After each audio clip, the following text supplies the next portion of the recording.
The Survivor specialists, Phil, John, and McKenna, are back with another episode of somebody's defining episode. And today we are talking about Kyle from Survivor 48. If you haven't checked out our Jenna Lewis episode, make sure you go check that one out. But today we're talking about Kyle. We're going to the complete opposite end. We are going to the season 48 winner.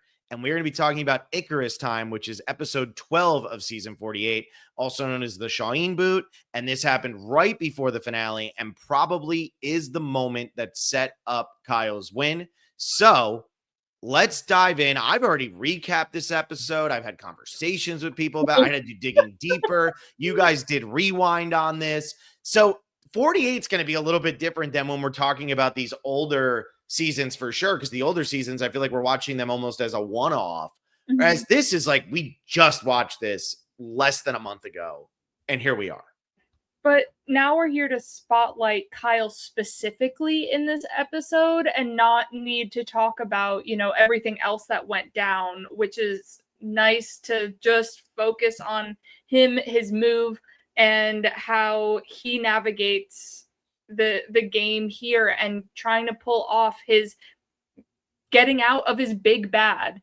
Mm-hmm. Where, spoiler alert, he was thinking about for Camilla's episode that we are going to be doing a little bit later on. So he's been waiting, and now it's finally time. This is kind of the episode where, going into the finale, there was still a lot of discussion in the community about who was going to win this season before this penultimate episode premiered. And this was the moment where it became pretty clear to Phil, at least. Phil was very adamant Kyle was winning after this episode. And a lot of it comes down to the way that Kyle's portrayed in this episode. There are so many little moments with Kyle here. Yes, there's a big, lots of talk about his decision to, turn on Shaheen here. But it opens with Camilla kind of critiquing Kyle because of the Cold War between Kyle and Shaheen. And that is what's so fascinating about the framing of this episode is this is Kyle shot first. Mm-hmm. And I think as we go through this series, and again, we're still introing this series because the Jenna episode is so different. But one of the main things we're trying to figure out with this is this defines their legacy, right? This really defines who they are as a Survivor player. If you only watch one episode of these players, how do you get the full taste before you just turn on Survivor 50? And I think this is the episode because especially watching this now in hindsight, knowing that Joe doesn't win and that Joe wasn't a threat to beat Kyle at the end, really, and that Kyle was making the right decisions. At the time, everybody's screaming at the TV, get rid of Joe, get rid of Eva, you're going to lose. This is so obvious, blah, blah, blah. But now when you watch it, you realize he had total control. And what is he so good at? Taking the information that everybody gives him and using it against them. Shaheen says, we need to make a move. Shaheen takes Kyle on a reward and says, we should get Eva out. And Kyle says, great, now I have the reason to get Shaheen out and I can go pitch this to Joe and Eva. And the way he manipulates everybody and the way that he talks about everything and the way that he tells Camilla, this is what I'm going to do, and then actually executes it because he has such an understanding of Joe's personality, Joe's dynamic with Shaheen, which Joe revealed in his exit interview with me. He said that, him and Shaheen were fighting that day, which is also why nothing came out. But Kyle knows how to read a room, maybe better than anybody who's going to be on the Survivor 50 cast. And he understands what he can get away with each player. And that is on full display in this episode with all 5 of the other people who are still in the game. And I think it really shows Kyle's patience because a lot of Survivor players do not have patience. You take something like War Dog getting Wentworth out. Yes, you need to get Kelly Wentworth out of the game. But when he did it, was that the right moment? No, because then you go out right after her. So it's it really showed him and his dedication to, all right, I need to use this alliance. I need to use it. We got to keep trucking through. Now is the time. And his timing and just awareness is really, really sharp. I'm really glad you bring up his patience because I think that is kind of Kyle's biggest strength. And in Exit Press, we see Camilla saying that she wanted to cause rocks and cause chaos throughout the entire post-merge. She just wanted something to happen. But Kyle's really the one who's placating her and like keeping her away from making that chaos, because it is better for the two of theirs game. And I think it is something that's really underrated about Kyle, but really comes to focus in this episode. We see them as a pair, and we do have confirmation now with Exit Press that the depth of their alliance was really like straightly strategic, and they didn't really go off together alone talking all that much, which quite frankly is probably scarier for the cast of 50 if they got the chance to hear that before they went out, because that means that they can make an alliance without you even knowing it, and Kyle is capable of it. And it's one of the biggest things in Survivor's history that's always confounded me, is why haven't people been able to do this? Create a strategic alliance that you can just meet up and say the important things and trust enough to go for it and take you to the end of the game. We're 48 seasons in. We finally have it. It's terrifying. And it's what makes Kyle such a strong candidate to be the winner that goes further in this game, because I think he will be misjudged going up against the other winner in D. And this episode just shows that manipulation. He takes a really risky play when it comes to the information he's giving Joe here. We even see his evaluation of the situation when Joe wins immunity. We needed Joe not to win immunity because Joe is a little more unhinged when he doesn't have it, and he can get that paranoia in him more. Mm-hmm. The fact that we know from Joe's exit press with you, Phil, that him and Shaheen were at odds this day just goes to show how much Kyle can take a moment, seize it, and make it work in his favor. Yeah. And I also think it shows how well Kyle's brain works. And I can't think of a better way to phrase that. But like, this guy just thinks, I was saying on the podcast, feels like the most convoluted plan. Like, you couldn't come up with something simpler than that. There wasn't an easier way to get that done, but it shows the risks that he's willing to take and how differently he truly is thinking about this game. And I think also there's something very disarming about Kyle, right? Like, when Kyle comes and talks to you, you want to believe him because it feels like everything he's saying is just true. It doesn't feel like he could come up with this lie. He just seems like a good guy. And that seems to be the trap that every single person on his tribe fell into, is that they all just believed him. And the only person he went to was Camilla. So I think what's interesting about this being his defining episode is that it really gets into his strategic chops, his patience, all of that. My thing coming out of this episode, though, and my biggest question for Kyle coming into the season, can he do well without having a number one like Camilla to bounce these kind of harebrained schemes off of, who's also going to be willing to go with them? Because if he goes up to coach and tries to pitch something like this, coach is going to look at him and come to the camera and go, I have no idea what that guy just said to me. We need to slay this guy. He's too smart for his own good. I wonder if he can do this without his number one, because so much of this being his defining episode, it's still very much in the hands of Camilla. The success of this being pulled off does come down to Camilla not saying anything and not talking him out of this crazy plan.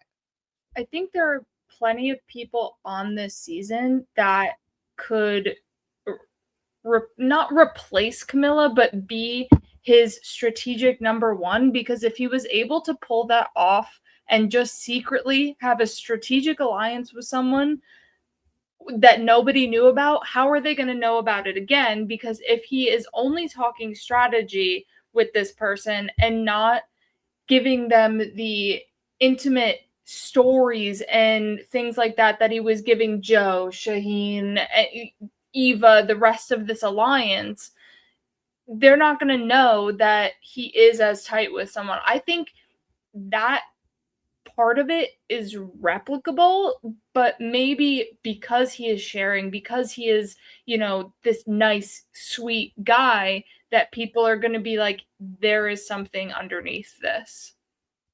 I think the big question for Kyle going into this season is he adaptable? Mm-hmm. And we saw that from his counterpart in Camilla, and we'll talk about that more when it comes to her episode. But is Kyle adaptable? I think he is, because he was able to fold in and out of this like strong alliance and keep great relationships with everyone else in the game as well. But there's also, I don't think we should underestimate the life change that's happened to Kyle since he went out and played this, right? And it's shown in this episode. And it's the first time in the entire season it's mentioned. Kyle got married a month after Survivor. Mm-hmm. Like he went out there and sure, okay, maybe it's not that big of a life change, but it is still a life change. He also won $1 million, and that changes your life too. So it'll be interesting to see how he approaches this. And this is another episode where he's going toe to toe for the victory in this reward challenge too. Mm-hmm. Yeah, I mean, he's good at challenges. That's the other thing. Like, he wasn't really able to show it off because of how good Joe was and the fact that Joe won 4 and Camilla won 2. But he is good at challenges, and the life change will play a role. My biggest fear for Kyle is that because this is such a defining moment and because this is such an incredible play, and I talked a lot about that. I really praised this move. How do you trust anything this guy says to you, though, if you're any of the other castaways? If this is the most recent season you watched, you saw this guy pull this move and then go on to win because of this move at the jury. How do you sit there and say, oh, yeah, I'll trust this Kyle guy. I want to play with him. Yeah, you might want to use him as a shield, but even though he hasn't been able to show his physical chops here because Joe overshadowed him and David overshadowed him in the early portion of the game, from a strategic sense, he's like, you could argue he's second to none just because of this move. So how does he overcome that? Can he? Is it too defining of a moment? It's really hard when nobody on 50 is watching this, but like it would be hard when your defining moment is a strategic move versus Jenna, who we talked about before, where her defining moment is a character moment. So when you have that thing in people's minds that is strategy, I think it's going to be just naturally harder for those people to move forward in the game than like a Jenna Lewis, a coach, where their moments are character based. I think it's also harder for Kyle because what's not shown in this season enough is how close him and Joe were, which is why Joe believes him so much, which is why Eva, when Joe was approaching Eva about this, says, I have a better feeling about Kyle than I do Shaheen. We're not shown in this season how much Kyle has played that social game. That might be to his detriment because people think of him so strategically, but it might also be to his benefit because people will fall into that trap of how welcoming and how easy he can connect with people. So it's going to be interesting to see how he takes this moment, because this will be, unfortunately for him, it's not even like it's a moment that happened in the entire season and they just saw you win. This is the penultimate episode. This is it. They watched this episode 2 weeks before they went out and played the game. So how does Kyle take this moment, which showcases his strategic acumen, which showcases his ability to just connect with people, and not have a massive target on his back? Well, and the other thing is too, right? They're listening to the exit press on Kyle after the season, which is only 2 weeks after this, and they're hearing him say, "No, David was my number one. I was really close with Joe." They're hearing Joe say he shared things with me I couldn't even believe. You have Eva saying how close she was with Kyle. You have Mitch saying how close he was with Kyle. Everybody was close with Kyle, and that goes to your point, John, of like, because he was so close to Joe, that's why Joe's able to believe this so much. I would have a hard time. I mean, yeah, again, I would want to work with Kyle if I'm on the season, but with this episode so fresh in my mind, when I look over and see him standing there, I am so wary of this guy stepping out there onto the island, because no matter what he tells me, no matter how nice he is to me, no matter how close we get, I'm be like, who else is he close with? And it's the answer is probably the other 6 people on our tribe that aren't me and him.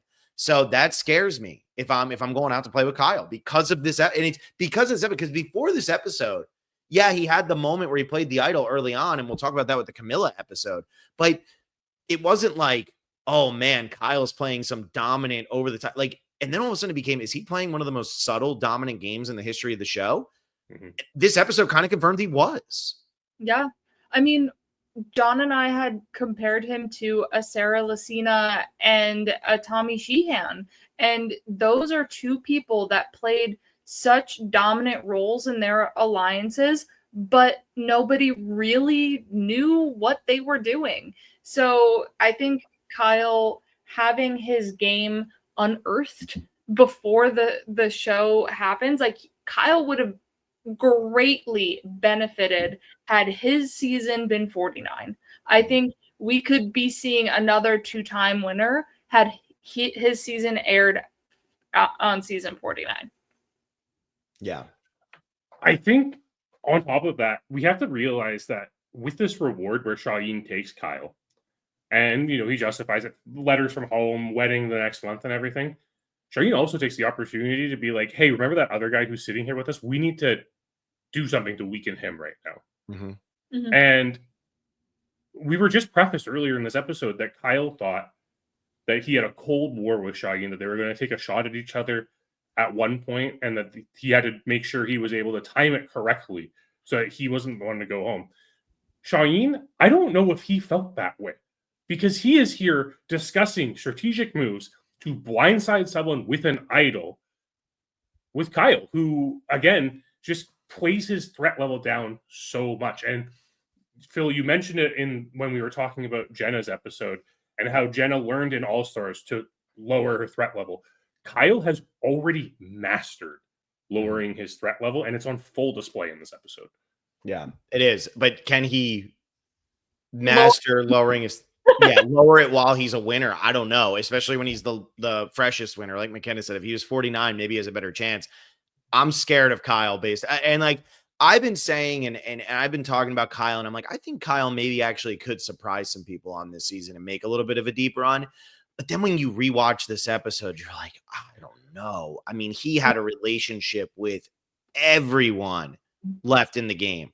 Everyone. That's scary. Him being able to navigate his heart versus his head. We saw confessionals from him saying, like, I don't know what to do in certain situations. If Joe doesn't win, everybody's going to be looking at me to get Joe out. So where do I navigate this? And with having Joe and Camilla in 50 and him previously having heart versus head situations, we've seen it in things like tying game changers, having to vote out Caleb. Like, can Kyle do it? I think he could, because he's shown to cut allies, where Shaheen wasn't an ally to him, but Kyle was an ally to Shaheen. Yeah. Yeah. But on top of that, we also have a large portion of the season where Kyle's like, I could never cut Joe. So can he do it is the big question, right? Yes, he cuts Camilla because it's literally the last opportunity he has to do something decisively that guarantees him a win. But can he cut Joe? Because he didn't. He took Joe with him to the end still. And again, Joe was Kyle's true number one emotionally out there on the island. So can he really separate that? And especially when you just went through an entire season of hanging out with these people again, can you really do it? Here's what I'll say though. I think that Kyle proved in this season and in this episode that he can cut who he needs to. If he doesn't need to, he doesn't have to cut you. But he knew who he needed to cut the entire time. And Shaheen and Camilla were the biggest threats to him towards the end. And Mitch. People don't want to give Mitch any credit. Mitch was a threat based on what everybody has said in exit press and stuff like that. Mitch was somebody to be worried about going into the end.